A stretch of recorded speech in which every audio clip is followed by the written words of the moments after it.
After I first graduated with my bachelor's degree and got my first full-time job, I was excited to finally have healthcare benefits.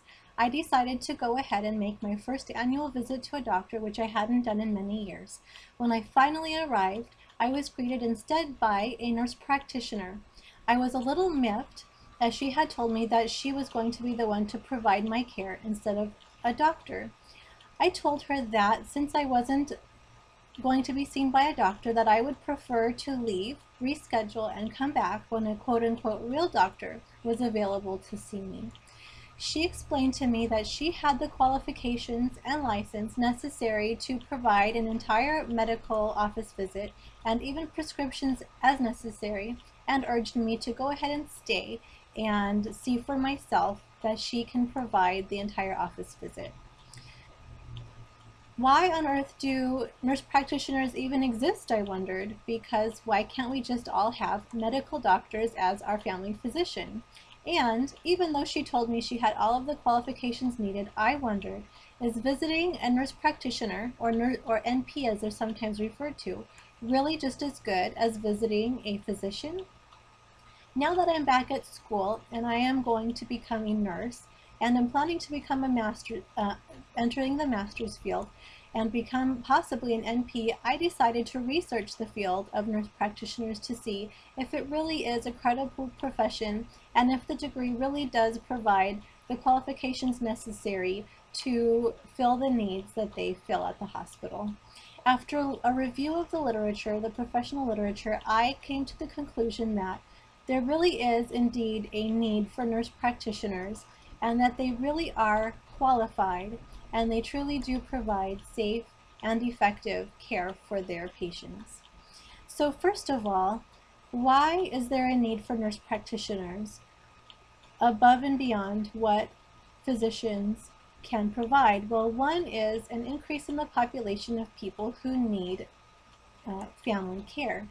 This statistic that I found, published in Careers in Aging, a Booming Industry in 2006, states that the elderly population will rise by 135% by the time we reach 2025.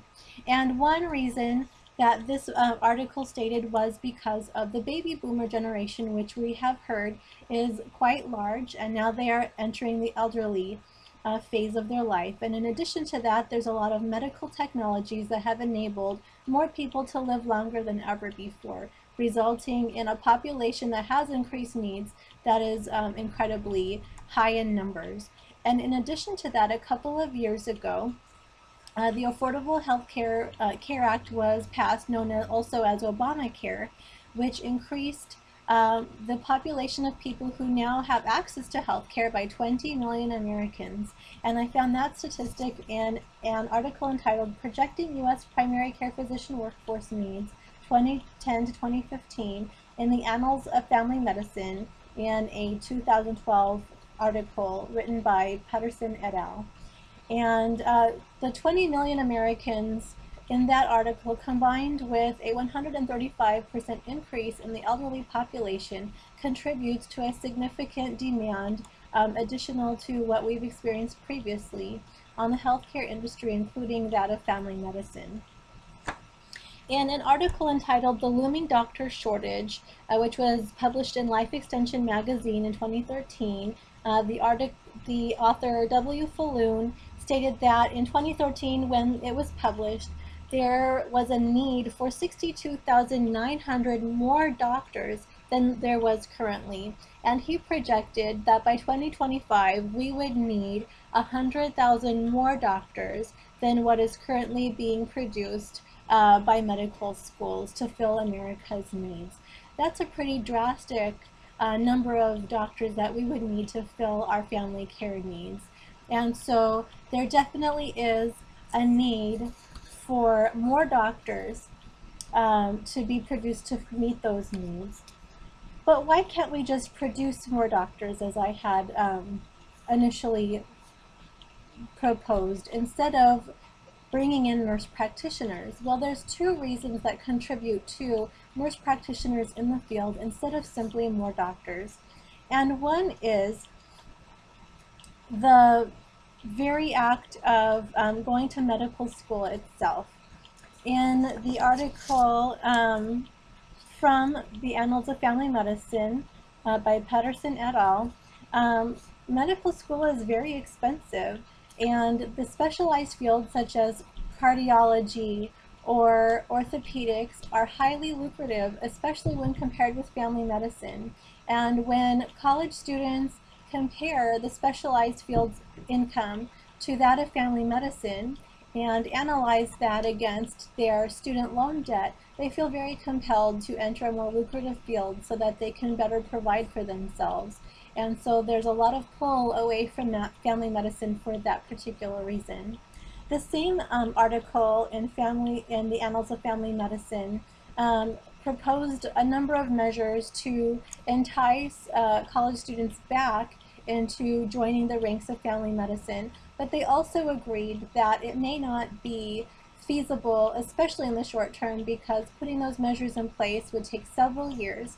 And once finally in place, we need to consider that the average college student takes at least 7 years to fulfill medical school. And so a solution that only involves medical students would be very far off in the future. So to meet the need now, we see nurse practitioners. Since they're in the workforce, it's important to assess, are they qualified educationally, and do they provide effective and safe care? And I would like to address those three things. In an article entitled "My Primary Care Doctor is a Nurse," which was published in HealthBeat in 2013 by Maggie Mahar, she is a doctor in a different field who was writing that she prefers her nurse practitioner to be her family care physician. And she was describing how a nurse enters the field after 4 years, of school. She obtains her bachelor's degree and enters the field. And if she wants to become a nurse practitioner, she would re-enter school and work toward a master's or even doctorate degree, which is pretty rigorous and takes several more years, upon which she can get her license, which grants her the right to diagnose and prescribe. So when you compare the 7+ years it takes for a doctor to finish medical school compared with the 4 years plus several more years that a nurse would take to become a nurse practitioner, the length of time difference between the two educational paths is pretty slim.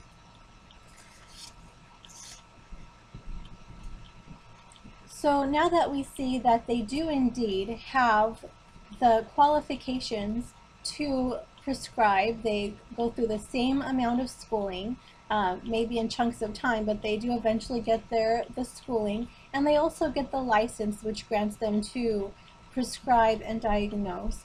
But how are they in the workforce? Are they just as effective in their diagnosis?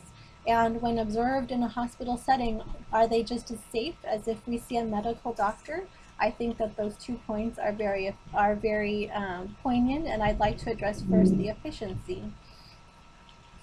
So even though nurse practitioners have the license to independently diagnose and prescribe, currently 80% of them practice under the supervision of a doctor. And one might argue that this is a sign that nurse practitioners really are not equivalent to medical doctors in the family workforce. Even though this is the norm for nurse practitioners to practice under a doctor's supervision, in 18 states, nurse practitioners have the legal protection to practice independently. And there is currently a federal movement underway to create legislation to enable nurse practitioners to practice independently in all 50 states to meet the needs of the public. And that I found in an article entitled "Perspectives of Physicians and Nurse Practitioners on Primary Care Practice" in a 2013 edition of the New England Journal of Medicine, which was written by Donnellan et al. When compared with the diagnoses of medical doctors compared with the diagnoses of nurse practitioners, one article had something to say on that. This article was called The Quality and Effectiveness of Care Provided by Nurse Practitioners by Stanicott et al., found in 2013 on medscape.com. And it detailed an account by a medical doctor who worked with fellow doctors and also with nurse practitioners. And he was explaining that it is common practice for doctors to consult with one another when there is a difficult diagnosis to be made. And in his opinion, consulting with nurse practitioners was just as efficient as consulting with a fellow doctor. And additionally, in his experience, nurse practitioners came to accurate diagnoses just as often as fellow doctors did.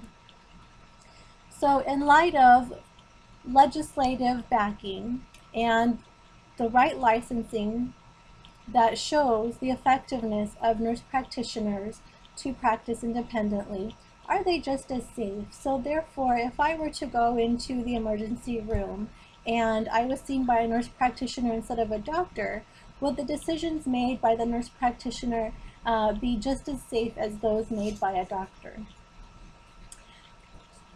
Well, 2/3 of doctors, when surveyed, felt that the presence of nurse practitioners in the field were detrimental to the safety and effectiveness in care provided to patients. And this statistic was found in an article entitled Perspectives of Physicians and Nurse Practitioners on Primary Care, which was produced in the New England Journal of Medicine. And that's a pretty substantial statistic to consider that 2/3 of doctors feel that way.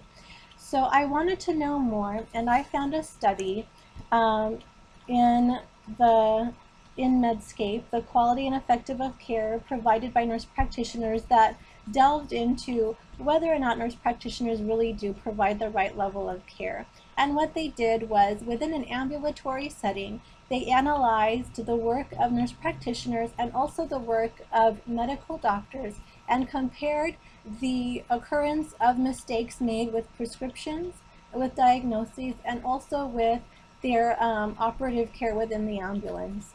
And their conclusion after observance was that the care provided by a nurse practitioner was just as safe and just as accurate as the care provided by medical doctors. So if the evidence suggests that nurse practitioners are just as effective and just as safe as doctors, why would doctors hold this point of view? And one theory suggested by Mayhar in her article, My Primary Care Doctor is a Nurse, is that there are educational differences that create foundational differences of opinion and perspective between doctors and nurse practitioners. For example, medical school encourages doctors to think from an illness model, which means once the symptoms finally present themselves, then a diagnosis can be made. And nurses are encouraged to think from more of a prevention model, meaning that a nurse practitioner would assess you for the probability of future illness and may prescribe lifestyle or dietary changes to prevent those occurrences from happening in the future instead of waiting for them to occur. So it's not necessarily that one is better than the other, these differences of perspective, but that they are simply different, and that may influence their opinion of one another, medical doctors versus nurse practitioners. So as you can see, there definitely is a need for nurse practitioners in the workforce because medical doctors can't fill the need of the population fast enough. In addition, nurse practitioners have the qualifications and education necessary due to their advanced training, their advanced education, and their license to diagnose and prescribe. And they have also demonstrated that they provide the same level of safe and effective care as medical doctors. So as for me, did I give that nurse practitioner a chance, and did I stay and allow her to conduct my office visit, or did I leave?